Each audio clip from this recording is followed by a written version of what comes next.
tonight on WBOC News at 7. Courtesy of Chopper 16, we take you up and down the peninsula to show you areas hit worse by Hurricane Sandy. Hurricane Sandy leaves coastal communities with huge piles of debris. I'm Michael Lopardi in Dewey Beach, where people here are entering day 2 of cleanup. The rain is gone, but Sandy continues to bring some rather chilly air into Delmarva. I'll have an update for you. Now, WBOC News at 7, Delmarva's news leader. Flooding, fallen trees, power outages. Taking a look from Chopper 16, problems people all over Delmarva are facing in the wake of Hurricane Sandy. Good evening, I'm Alice Bavis. And I'm Paul Butler. This is WBOC News at 7.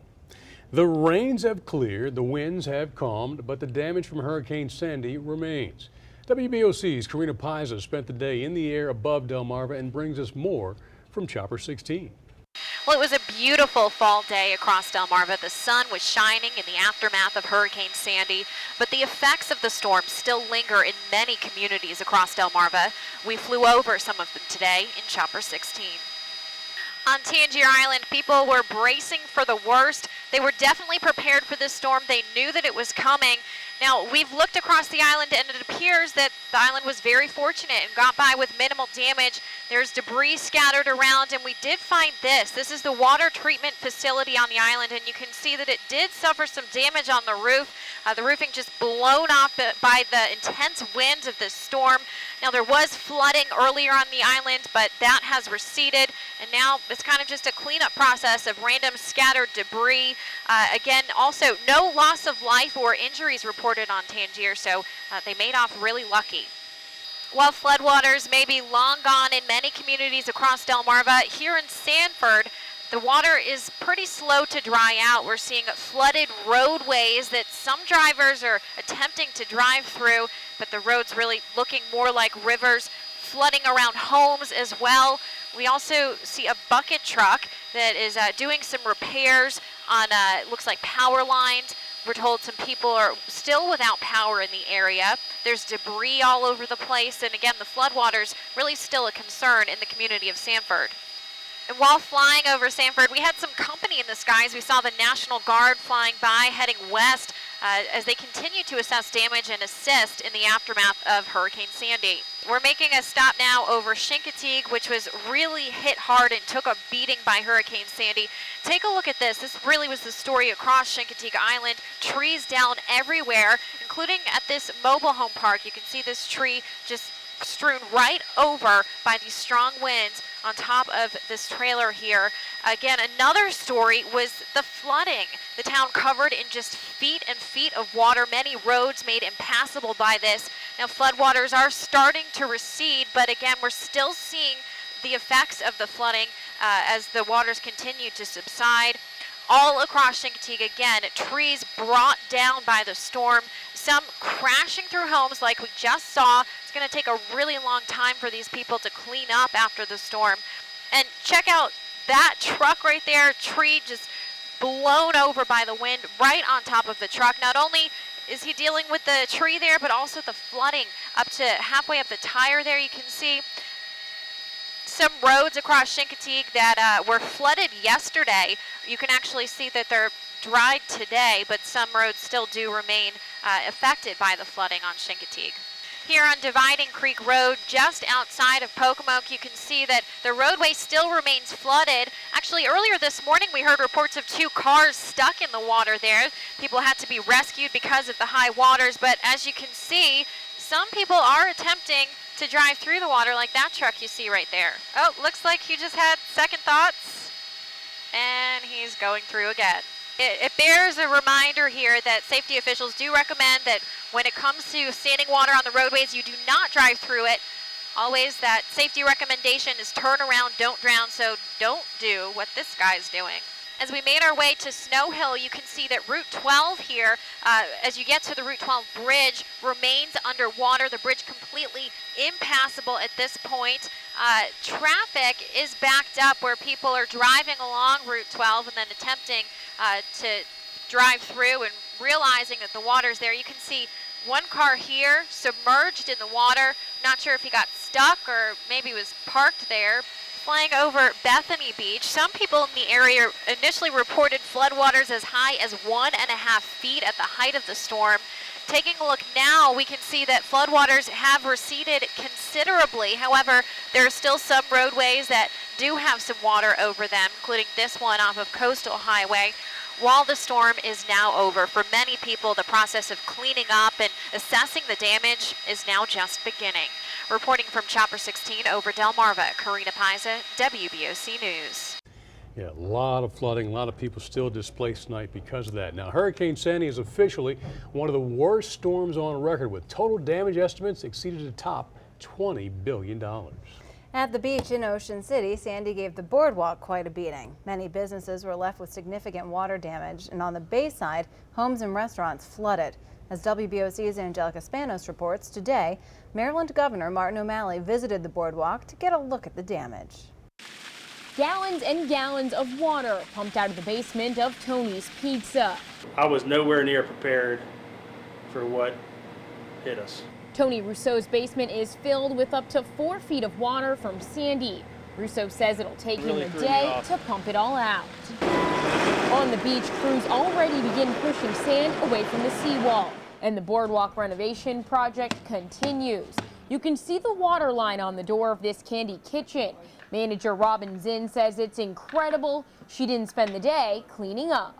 We all thought that we would come in and be assessing what was damaged and, you know, getting rid of the wet stuff, and instead we came in and there was a little sand on the floor. Ocean City Mayor Rick Meehan tells Governor Martin O'Malley routine beach replenishment is what saved the boardwalk.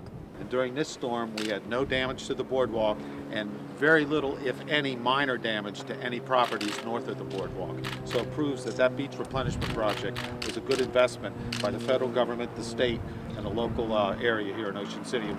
But the beach could not protect the pier. Sandy snapped some pilings and took about 100 feet of it out to sea. As the cleanup continues, many say Ocean City was lucky.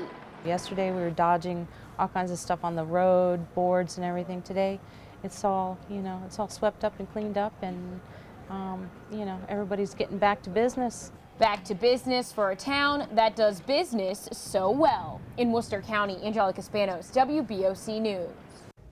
And there's no estimate yet on a price tag for how much damage will cost from Superstorm Sandy in Worcester County.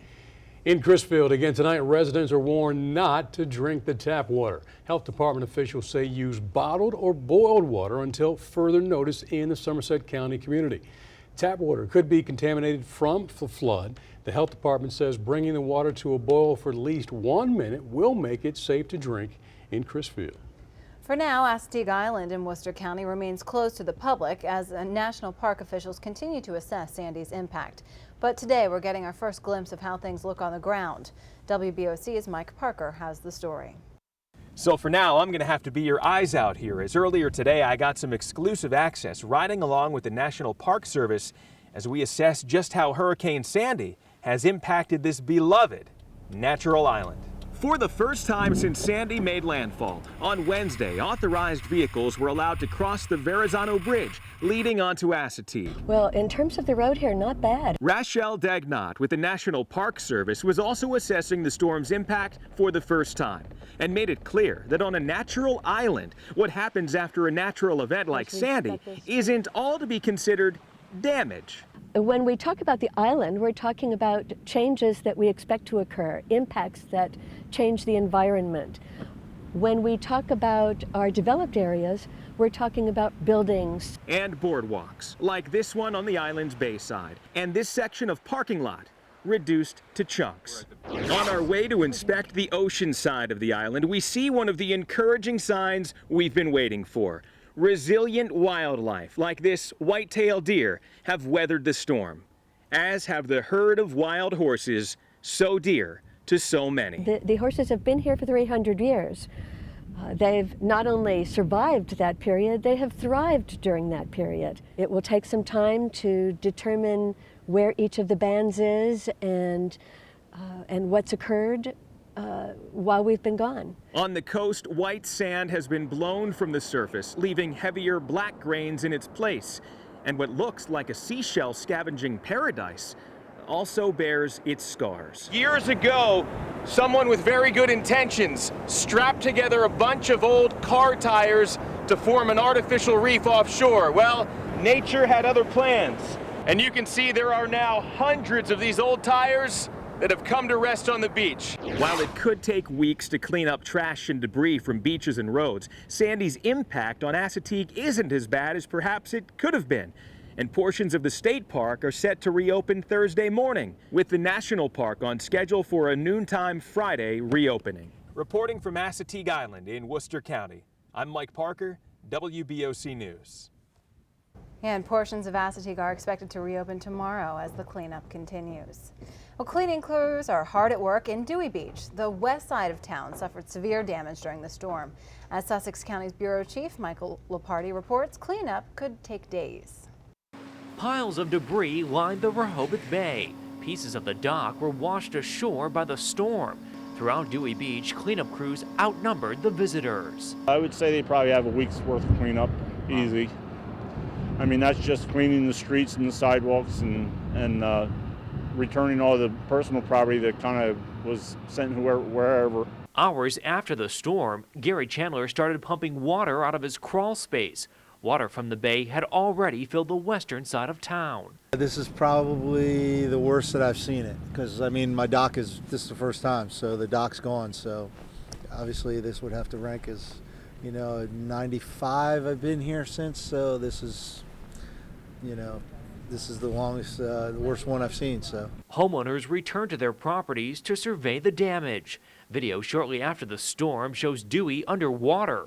By Wednesday, most of that water had receded. A good number of homes down along the bay, the cottages, the lower cottages, did take water. Neighbors say the cleanup is a community effort. We'll all get together here as a town and, you know, get it cleaned up and back to normal. Sandy came and went, but the cleanup will likely take much longer. Reporting in Sussex County, Michael Lopardi, WBOC News, Dewey Beach. And the Indian River Inlet Bridge remains closed at this hour as crews continue to clear all that sand from Route 1 in Sussex County. Authorities in Wycomico County need your help finding two men they say killed one person and shot another that is. This all happened Sunday in Salisbury. This is the flyer about the shooting. Police say the suspects pose a serious danger to the public.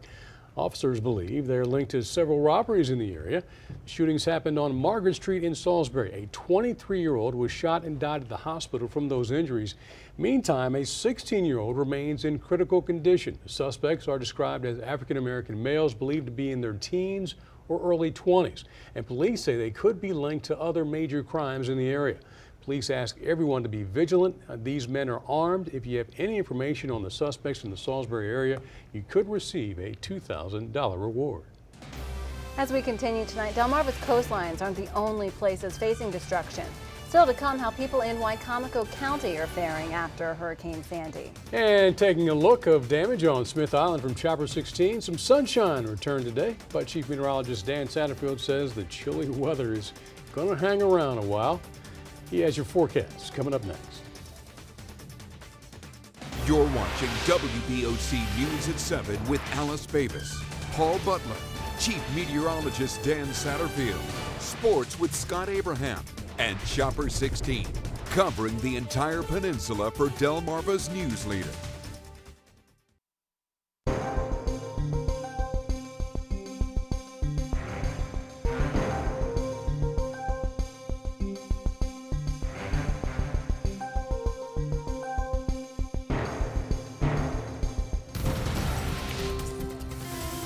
It certainly was nice to see the sun today. Not everyone saw the sun, by the way. Here in Salisbury, we had quite a bit, and so in Worcester County, up in Delaware and Caroline counties, it was a mainly cloudy afternoon. We apologize for that. Yeah, sorry about that. And for those of you who didn't see the sun, yes, it will be very nice when it comes back, and you probably will see some tomorrow. Hang on till Friday. Everybody gets a nice sunny afternoon. You're going to need to keep the coat hanging by the door, though. It's going to stay quite chilly. Look at all the cloud cover and moisture wrapping around what's left of Sandy. Moving on up into Canada now. Most of the rain beginning to dry on up. Afternoon highs, you can see where the sun came out for a while. 57 Salisbury and Wallops Island. Dover, a little sun, I think. 54. Easton at 54. Right now, temperatures right around the 50-degree mark, although a few spots like Easton and Ocean City at 48. St. Mary's also at 48. Our weather watchers, same thing, mainly in the mid-40s to near 50. Georgian and Queenstown at 50, Judy and Long Neck at 53, Steve Childers Woodside at 48 degrees. Bob Dan in St. Michael's, and I'll email you, he set out 5 rain gauges and generally got between 7 and 8.5 inches, but he was wondering why they varied. And I can tell you right now, Bob, the reason the rain gauges varied is because the winds. Just depends on where you are. It's very hard to measure rain during a hurricane. And let's take a look at Sharon over in Pittsfield. She has 50 degrees right now. No rain today in any of the locations. Sandra Shockley in Snow Hill, she reported 48 degrees, and you're right, Sandra, I don't think I'd have to drive all the way in to Snow Hill to go kayaking today. A southwest wind around 3 to 5 miles per hour. What's left of Sandy continues to move away from us, but there's still a fairly strong upper level low over the area, and it looks like another disturbance is going to swing through on Friday. Now, I don't think it'll give us even any cloud cover, but it will keep those winds out of the northwest. The winds may even pick up a bit on Friday, and it will drag down some more chilly air, so the temperatures aren't going to warm up much. Even once the sun comes out, we're going to probably stay in the mid-50s, and the nights are going to get even colder, down into the upper 30s. It's really going to start to feel like November out there. So overnight lows tonight, might see a break in the overcast, but in general 39 to around 42 degrees. The winds, though, fairly light. Tomorrow, let's go for some sunshine, especially across, say, from Georgetown down to the south. Further north you are, the less sun you'll see tomorrow. Highs in the mid-50s. Lewis in the morning, 43. West wind, that's what your sky will probably look like by afternoon. Cambridge, 56. Blue skies at times, west winds at 8 to 16. Between you and me, we get this gut feeling we're going to see a fair amount of sunshine tomorrow. The computer models disagree with me, by the way. Friday, we do see some sun in 56. Nice weekend, a few clouds late Sunday. Monday's really iffy. There might be some showers. More than likely, any rain will be very light, and we may end up seeing quite a bit of sunshine, but look at this, temperatures in the 50s all the way into the middle of next week. So it's not going to feel like early October anymore. Paul? We're still looking at days, in some cases weeks, worth of cleanup across Delmarva from Hurricane Sandy. Still to come, even inland areas were damaged from Sandy's strong winds and rain. WBOC News at 7. We'll be right back.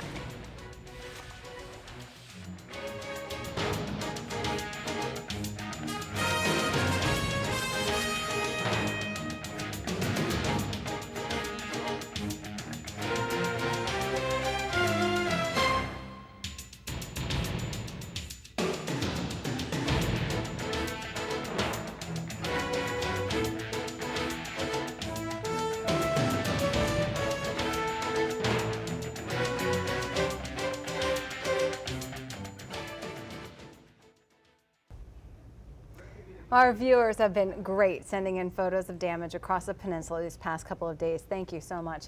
Here you see some crews hard at work restoring power, this even on flooded roads. Wow. This picture sent to us from Ann Waples with Chop Tank Electric Cooperative. Portions of downtown Salisbury were underwater thanks to Sandy, and now the cleanup begins. As WBOC's Andrew Tall shows us, businesses along the Wicomico River are working hard to reopen. You can see where the water has come up. Cleanup is underway at Peninsula Mental Health Services. In 25 years, we've never had water intrude into the building, so this was a much more significant storm. And more significant than ruined carpets and drywall is the help Dr. Finnegan is receiving, all thanks to a phone call from a friend. And he called a bunch of other boys from Troop 151, and they all showed up and were helping with ripping out carpet and carrying furniture. I'm here at Market Street Inn, which sits right along the Wicomico River. Take a look here at this debris line, and you can see just how high the levels rose during the storm.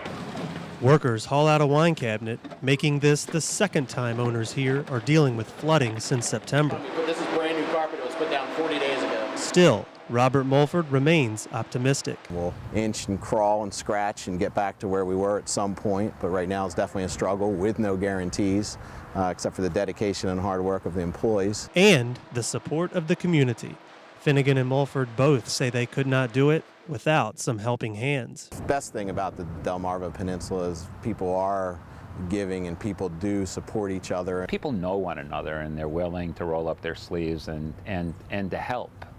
And I think that's what makes Salisbury a great community. The cleanup here will take days, but owners know they have the help they need to get through.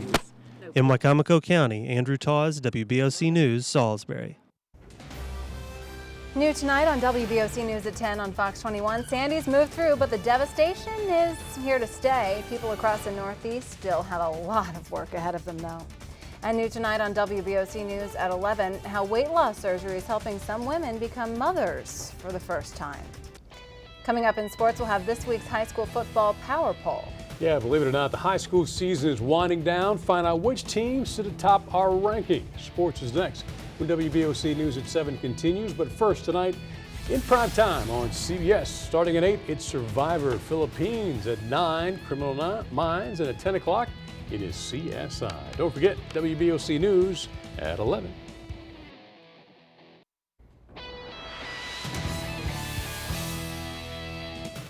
Good evening, everybody. Time is ticking on area high school football teams to make a playoff run. In Maryland, Friday night marks the end of the regular season, while Delaware has only 2 weeks left. It's hard to believe, but in 1 month, state titles will be up for grabs. In our Bayside Conference power poll for the week, North Carolina is putting together a late season charge. The Bulldogs picked up a quality win at home against Kent County. This week, they will travel to face Colonel Richardson. Number 4 is Cambridge South Dorchester. The Vikings gave Kent Island one heck of a scare. Big game on Friday, taking on Easton. Y-High remains in the 3rd position. The Indians were able to get back in the win column last week, knocking off Stephen Decatur. Y-High will try for 2 straight as they battle Bennett. Undefeated Kent Island is looking strong at number 2. They passed their first test last week, getting by Cambridge. Friday night, the Monster Showdown awaits with Queen Anne's. And speaking of those Lions, number 1 all year, yep, that's not changing. Queen Anne's is a perfect 9-0. Finish off the regular season unblemished. They will need to go on the road and beat Kent Island. Switching over to the Henlopen Conference, Delmar checks in at number 5. The Wildcats are playing their best football at the right time of the season. Next up, a tussle with rival Laurel. Indian River stays at number 4. Last week, the Indians clinched the Henlopen South Division title in dramatic fashion, beating Lake Forest in overtime. IR is now getting ready to face Seaford. Cape Henlopen comes in at number 3. The Vikings bounce back in a big way, shutting out Washington. Friday, they have a crucial matchup with Caesar Rodney. At number 2, Sussex Central. Head coach John Wells and his coaching staff are masters at putting together a winning game plan. Friday night, it's the Battle of Georgetown when Central visits Sussex Tech. And our number 1 team is Caesar Rodney. 4-0 in the North Division, the Riders control its own destiny. Beat Cape Henlopen on Friday night, and CR wins the division. And hey, with social media taking over, we're asking for your help. Twitter and Facebook users, continue to send us your high school football scores. You can send score updates or just post the final score on Twitter. Please use the hashtag WBOC Final Score over on Facebook. Go to our WBOC fan page and post away. You've been a tremendous help all season long. Let's keep it going for these final weeks and also the playoffs in a couple more weeks. So guys, also a reminder, Friday night, another edition of the Final Score. A lot of highlights and of course all the scores from across Delmarva. You know what's becoming a tradition here in the Bayside Conference? Queen Anne's, Kent Island, that last game of the year. County rivals. They wouldn't draw it up any other way. It's going to be a lot of fun Friday night, though. All right, Scott, thanks. All right, so for tomorrow, a little sun, still breezy, but keep the coats handy. The high only around 56, and if you're going to be out and about in the evening, temperatures will fall fairly quickly. And I know there's a lot of things to remember here lately, but guess what? This weekend, summertime ends. You have to set your clock back. Now, you can cheat and do it before you go to bed, but technically you should wait till 2 a.m. and set it back to 1 a.m. Yeah, exactly. Fall back. Don't forget, for news anytime, you can get it now on WBOC.com. Stay tuned for the latest in news, weather, and sports on the WBOC News at 10 on Fox 21. We'll see you then.